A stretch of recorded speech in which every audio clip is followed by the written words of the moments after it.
Hello guys, welcome back to my vlog.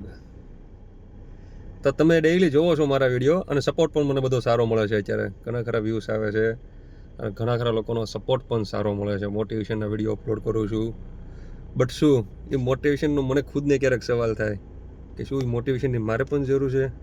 હા, જરૂર છે મારે પણ. હું ખુદ બોલું છું, હું ખુદ વિડીયો અપલોડ કરું છું ત્યારે મને પણ વિચાર આવે, કેમ કે મારી જે શરૂઆત છે વસ્તુમાં, મારી જે શરૂઆત છે, કેમ કે ઘણા ખરા કામમાં, ઘણા ખરા બિઝનેસમાં, ઘણા ખરા ધંધામાં હું નુકસાન ખાઈને બેઠેલો છું, ખિસ્સા ખાલી છે.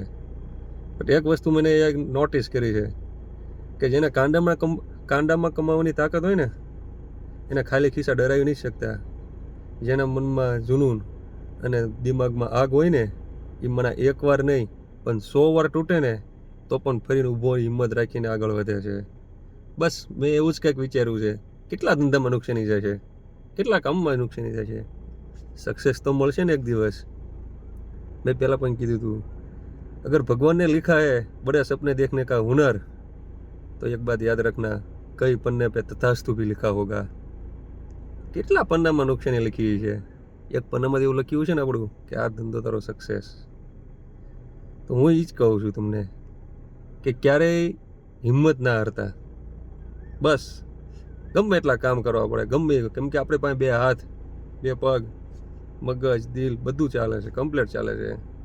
શું કામ બેસી રહેવું? બેસવાથી કંઈ થવાનું નથી, બરાબર? તો હિંમત કન્ટિન્યુ ચાલુ રાખજો અને એક જુનૂન રાખજો. ગમે કંઈક કરવું છે, ગમે કંઈક બનવું છે. જુનૂન છે ને તો જ દોડી શકશો, અને ખિસ્સા ખાલી છે ને ત્યારે ડબલ દોડી શકશો. જય શ્રી કૃષ્ણ, જય માતાજી. અને તમારા બધાનો સપોર્ટ પણ સારો મળે છે. બસ આવી જ રીતે સપોર્ટ કરતા રહેજો.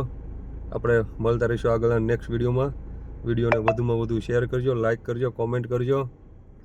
બસ તમારો સપોર્ટ એ જ અમારી હિંમત છે. Thank you so much.